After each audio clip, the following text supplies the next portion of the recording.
I kept dragging this on because I kept wanting to eat this. I've been ready for dessert 10 minutes ago. Yeah?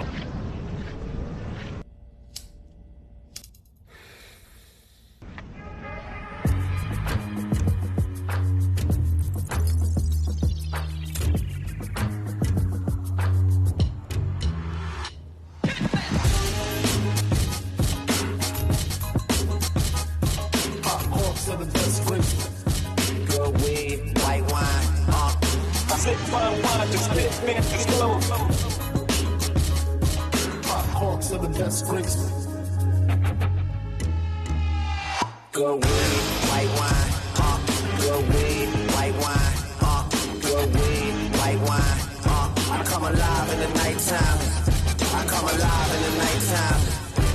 I said fine wine, I said fine wine, just spit, just go. I said fine wine, just spit, just go.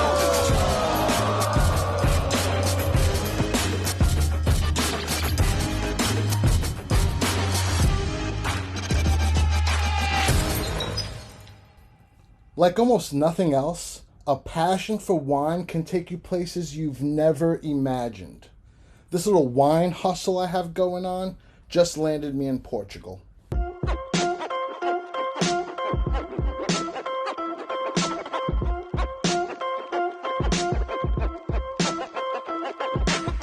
Portugal had just opened up their travel restrictions due to the pandemic, so we got on the first thing smoking to seek out a unique urban wine tribe experience.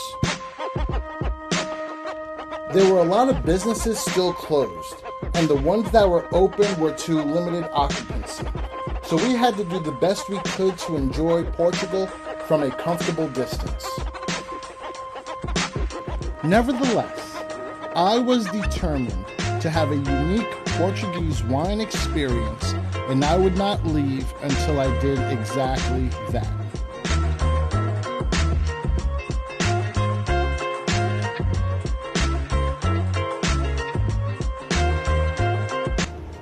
We stumbled into this little ramen bistro in Lisbon, where we met a restaurateur with a boyish charm, passion, and enthusiasm. Hi, my name is Antonio. I'm the co-founder and owner of Ajitama Ramen Bistro in Lisbon, Portugal, and I hope you enjoyed this show. So Ajitama is a Japanese expression. It's a smaller way to say ajituke tamago, which in English would mean soft-boiled seasoning egg. Basically, it's an egg that we cook with a specific time, so it cooks on the outside, but on the inside it's still raw. And during the night it rests on a homemade marinade, which gives him a dark color but also a lot of flavor to enrich the flavors of the ramen bowl. I know you keep your cards, as they say in poker, close to the vest. You don't like to give too much information about how you operate. But I must know, what the most you can tell me about the sauce that goes on the Ajitama. Okay, so the spicy Ajitama starter, it's a signature starter because we developed ourselves. So the Ajitama egg is common, but the spicy sauce we learned in Japan. It obviously has a lot of spices, like even it has Korean spices, chili. There's a lot of chili, there's a lot of garlic. It has ginger on it. And well, the rest of the recipe is kind of more private, but those are the main. When you got such spices like this, you want something that's going to create balance. Correct, no, it's all about a balance between flavors, textures, and different elements that combine well together. And when you're pairing wine, you also want to create balance. When you have spicy food, you want to go with a sweet, maybe more savory wine. I was born in Lisbon and I studied here business administration. The last semester of my degree I was invited to study in Japan, in Hiroshima. The very first meal I got there was ramen. I had no idea what ramen was before. They just put me a bowl with stuff floating. I had no clue what to do with that. The first bit I tasted, I was completely overwhelmed and passionate about it. When I came back to Lisbon to live again, I had a very good friend. I told him about that. We both talked about the idea of putting ourselves together a project of ramen in Portugal, because there was nothing like that for so many years. Because our background is from business and economics, we had to self-taught ourselves how to cook ramen. It was 13 months every single weekend in my house, you know, learning from books, YouTube videos and websites, testing and failing, 36 hours each time. And it was really bad in the beginning, so we felt like quitting. But then we said, okay, let's go for it. We kept pushing. And after more than 1 year, we got a product that reminds us of what we used to eat in Japan. And so we decided to open up a supper club in my apartment as a way to test the product. So every Saturday, we got 12 people that we didn't know from anywhere. They just came in to try our product. And it got so much buzz around it with so many news on Time Out magazine and you know, the national TV, that we got a waiting list of 1,876 people waiting to get to our table to taste our ramen. And this is on top of the 600 people we actually served in my apartment. So we decided, okay, it's time to open a restaurant, getting things real. And we decided to go to Japan, on Tokyo, on the best ramen school they have over there, to deepen our technical skills, learn more recipes about ramen, and that's when we decided to open up Ajitama Ramen Bistro, where we are sitting right now. We didn't have a price for people to pay. They just give us a donation of whichever they think it was right for the experience we provided them. And all that money was to buy the ingredients and to, you know, buy equipment for us, like the pans, the pots, and whatsoever. And we didn't make any money out of it. Only when we started the restaurant, we started to making a real business. And that ramen bowl that everyone was so desperate to try was Ajitama's Shio Ramen. You started off with some fat and Ajitama's secret tade sauce. Next is the secret Ajitama salt blend. Heat up the noodles a little bit. Next is the broth. That's both dashi and chicken broth for those who are keeping score at home. Send the nudes.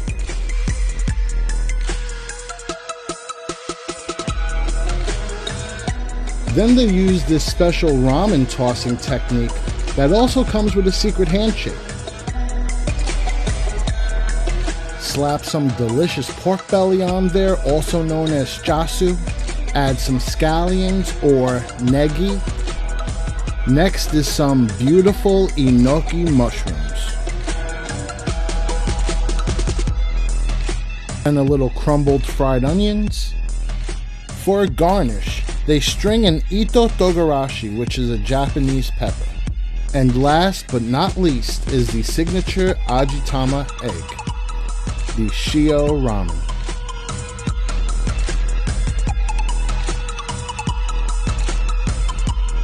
We're now going with the Ajitama specialty, the tonkotsu. Now we're going with the Esporal from the Alentejo region of Portugal.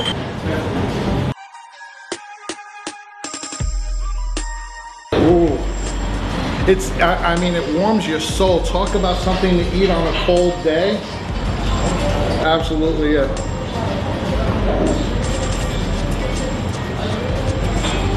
With the Ajitama egg. I mean, eggs and soup. I mean, it just really just does it for me.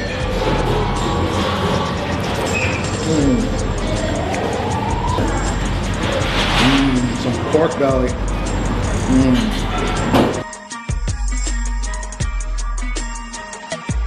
This red wine with this ramen is perfect. The red wine is very light. It's medium in body, but very light in flavor. It doesn't overpower the ramen. What this does is allows the ramen to be the star of the show. You're getting all the flavors that come from the broth, from the egg, the pork belly fat, this Portuguese red wine, dynamite. One thing about Portuguese red wines is that there's so much, it's such a quality wine for such a reasonable price. You're getting good wine pretty much no matter what with Portuguese wines. It's just a matter of preference. But the way they're made, the quality in which they're made is top notch every time. You're always going to get your value, especially, in my opinion, Portuguese red wine. This broth.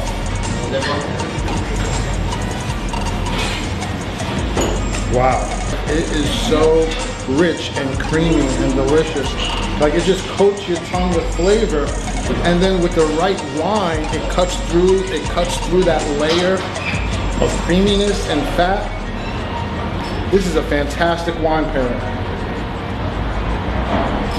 Next up is the Gaidu pumpkin tart. This is a recipe of Antonio's mother. Exactly. It's hard to say it's bad with the person when the person's mom made it and they're sitting next to you. So hopefully, I'm sure you like it. Yeah, basically my mom had 2 restaurants for over 10 years. So she's much into kitchen cooking that she learned from my grandmother. When we opened the restaurant, I asked her some support to develop some recipes of actual Portuguese desserts, but to put it with a Japanese twist. So instead of using the regular Portuguese pumpkin, we used Hokkaido pumpkin from Japan, which is sweeter than the usual pumpkin you get. But my mom developed a way to balance that extra sweetness into the dessert in order not to be excessively sweet. And we put a bit of cinnamon and orange on top, which balance out the flavors, make a bit more round. amazing. The consistency is so silky and creamy. The bottom base of the cake has a nice little texture too. Yeah, one of the secrets of that dessert is the texture. So it's not dry and it's not moisture. It's in between. It's some sort of balance that my mother figured out, which makes it completely different and sets it apart of the other regular pumpkin tarts you can get in some other places.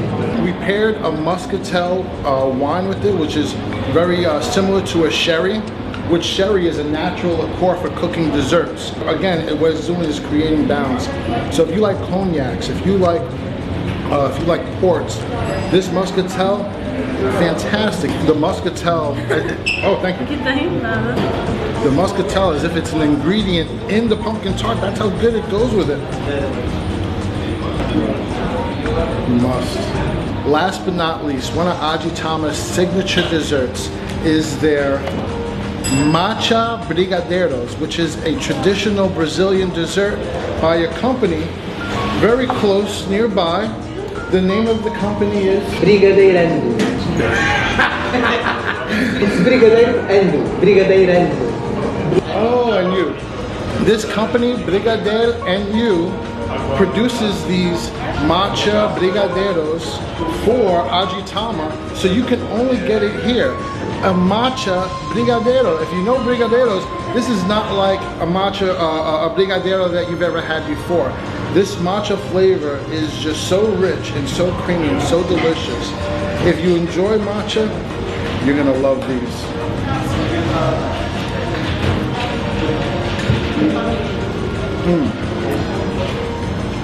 We're pairing this with this Esporal late harvest blush wine. A very similar characteristics to a whiskey, but with a strong honey flavor that is very strong up front and then backs down, makes it very refreshing, very easy to drink, very fun to drink.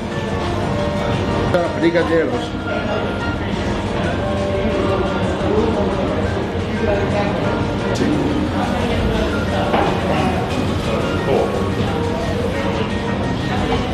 I mean, you guys see, like, look at how delicate these are, yet at the same time, so rich and delicious. Another amazing adventure for the urban wine tribe. It's a wrap. Cheers. Kanpai. Kanpai! I said,